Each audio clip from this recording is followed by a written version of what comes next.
Andhra Pradesh BC సంఘం ఆధ్వర్యంలో నేడు నేను మాట్లాడబోతున్నటువంటి నా బీసీ జాతి కొప్పులు వెలమ కులస్తుల గురించి నేను మాట్లాడుతున్నాను.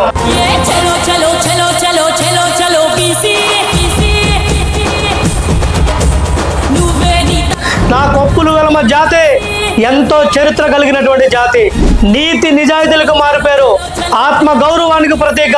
మరి ఇటువంటి కులం ఇవాళ రాజ్యాధికారంలో భాగస్వామి కల్పించాల్సిన బాధ్యత ఈ రాష్ట్ర ప్రభుత్వానికి ఉంది.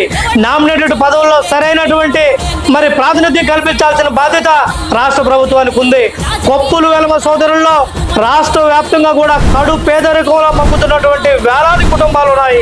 ఆ కుటుంబాల నుంచి వేలాది మంది విద్యార్థులు ఇవాళ చదువుకు దూరంగా బతుకుతున్నారు. వెంటనే రాష్ట్ర ప్రభుత్వం కొప్పులు వెలమలపై దృష్టి సారించి వాళ్ళకి ఆర్థిక భరోసా కల్పించాలని కోరుతున్నాం. కొప్పులు వెలమ సోదరుల్లో సమర్థుడైనటువంటి నేతకు ఎమ్మెల్సీగా అవకాశం ఇవ్వాలని చెప్పేసి కోరుతున్నాం. రాబోయే అసెంబ్లీ పార్లమెంటు ఎన్నికల్లో వారి జనాభా ఆధారంగా వారికి సీట్లు కేటాయించాలని ఆంధ్రప్రదేశ్ బీసీ సంఘం తరఫున డిమాండ్ చేస్తున్నాం.